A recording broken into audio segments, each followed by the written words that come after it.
Él era un hombre muy carismático. Su congregación cambia de nombre varias veces. Los niños asisten a la escuela noaviana y los hombres recorren las calles para reclutar nuevos miembros. Y me entregó un libro. Y hablaban otro idioma que yo no entendía. Con 16 años abandoné la preparatoria y me integré a la comunidad. Sentí que esa era la salvación para mi alma. Nada más importaba. La escuela no importaba, la universidad no importaba, mi familia ya no importaba. Yo tenía que estar ahí. Mi mamá leyó un libro de York. Cambié la forma de vestir, la alimentación. A quienes integraban la comunidad, York les proveía vivienda, alimento y empleo, pero a cambio de eso, él ejercía control sobre todos los aspectos de la vida de las personas, hasta con quién casarse y tener hijos. Estos son los últimos días. Todas las profecías están cumpliéndose. La conducta de York era la típica de un pedófilo. Empezaba por ganarse la confianza. En las sectas es típico lavarles el cerebro a los seguidores para que crean. Yo estaba muy confundida. Le escribí muchas cartas en las que le decía que odiaba mi vida y que deseaba no haber nacido, pero no podía hacer nada. Esta persona había sido nuestro líder, el maestro. Y cuando esa idea se graba, no puedes alejarte.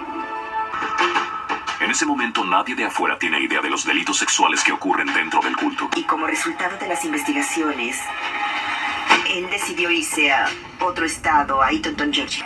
El aislamiento era fundamental. Vimos áreas que no estábamos acostumbrados a ver. Y también concreta cambios importantes en su culto. La doctrina empezó a cambiar.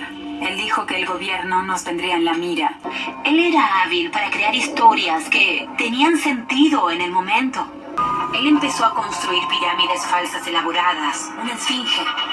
Recuerdo que recibía llamadas telefónicas de habitantes del norte. Ellos me decían, mi hijo o mi hija se unió al culto y cuando llamo no me dejan hablar. En Estados Unidos hay libertad para reunirse, libertad de expresión y libertad religiosa.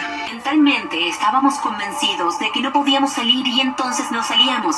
Nos sacrificábamos por un bien mayor, nos sacrificábamos por el futuro. Era terrible. Todo lo que había creído era mentira. Sabía que debía irme, pero ¿qué iba a hacer de mí? ¿Qué es lo que haría? Decide irse del complejo de Georgia. Tomé las pocas cosas que tenía. Era muy poco. York no les impedía a sus seguidores que se fueran, pero les lavaba el cerebro para que creyeran que en el mundo no sobrevivirían sin él. Aunque tenían libertad para abandonar el complejo, ellos estaban paralizados del miedo. Para los que tenían el coraje de irse, la forma más rápida era salir con la camioneta que llevaba libros y materiales a una de las oficinas satélite que York tenía al norte del complejo. Cuando me fui, lloré, porque pensaba que me quedaría en ese lugar toda mi vida y que sería mejor que el mundo exterior. Ruby abandonó el complejo, pero nunca fue a la policía. Tenía mucho miedo de ir. La abrumó durante mucho tiempo. Estaba asediada por la culpa. Me sentía al margen de todo, de la realidad. Había indiferencia. Todo era tan encubierto. Si no quieres ir, te echarán de aquí.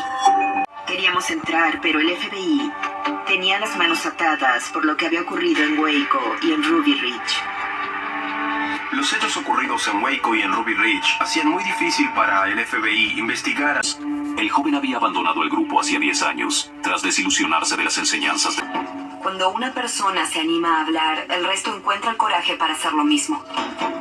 Recibíamos llamadas y las mujeres decían, soy víctima y quiero hablar, estoy lista, quiero que conozcan mi historia. Un testigo llevaba al próximo y así se identificaban víctimas. Finalmente interrogamos a por lo menos 40 víctimas. Para el año 2000, un tercio han decidido abandonar el culto. Cuando tenía algo más de 20 años, empecé a ver ciertos patrones de conducta. Lo terrible que me sentí cuando yo tuve que vivir esas mismas cosas. Estábamos en un lugar que se suponía era santo y puro, protegido, feliz. Pero en realidad Nos sentíamos tristes y la situación empeoraba. Yo tenía miedo de irme porque no sabía quién me protegería. No sabía qué iba a hacer afuera. Pero una parte de mí quería salir a lo desconocido. Tras haber pasado 18 años en el culto de York, Nikki finalmente concluye que ya había sido suficiente. Nikki sufre mucha presión, tanto de parte de York como de su propia madre, que no quiere irse del culto. Nikki no tenía familia que pudiera ayudarla, pero un ex miembro del culto que vivía en Atlanta le ofreció que se quedara en su casa.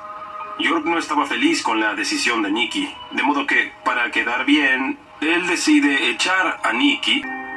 El día en el que me fui, sentí mucho miedo y pensé que era el final. Si voy a morir, por lo menos habré hecho una cosa.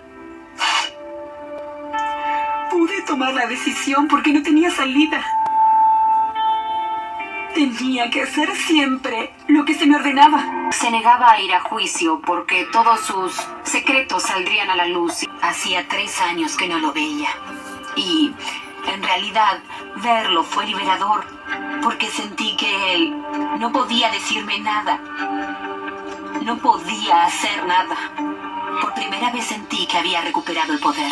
Se hizo justicia para estas víctimas. Esta condena les permite a las víctimas caminar con la frente en alto y perseguir sus sueños. Si a York le hubieran dado, por ejemplo, 20 años de prisión, no sé si ellos tendrían hoy la misma sensación de seguridad. Si pudiera verlo hoy, le diría: discúlpate porque heriste a muchas personas. Dañaste a mucha gente. Esa experiencia ha afectado todas las relaciones que intenté establecer en mi vida. Me llevó mucho tiempo admitir que había estado en una secta. Me llevó mucho tiempo verbalizarlo. Estuve en una secta. Yo siempre decía comunidad. Es un problema de aceptación. Hay que ser honesto con uno mismo y reconocer: sí, estuve en una secta. Participé.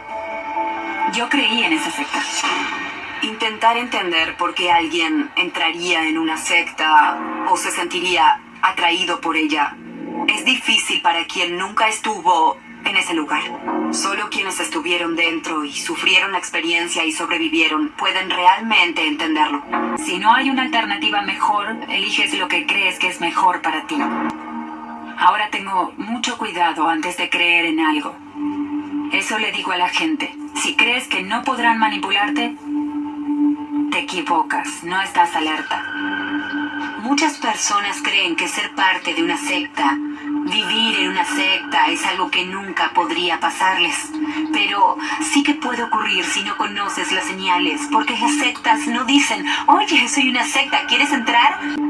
Siempre encontrarán formas de conectarse con la persona. Yo creo que cuanto más se hable de estas cosas, cuanto más se expongan estos temas, las personas serán más conscientes de la realidad. Yo creía que York era un salvador. Pensaba que era un profeta en este planeta. Pero luego descubrí que era un verdadero pedófilo. Pero me decepcionaba lo que veía a mi alrededor. La experiencia tuvo un gran impacto en ella y le cambió la forma de verse a ella misma. Empecé a pensar la religión de otra manera. Y así comencé una búsqueda espiritual que tuviera que ver conmigo. Se aprovechó de nuestro trabajo, de nuestros cuerpos, de nuestras mentes. Nos engañó. Nunca le importamos. Ahora que está en prisión, vive de la forma en la que nos obligó a vivir mientras se aprovechaba de nosotros. Por suerte no pudo tener la última palabra.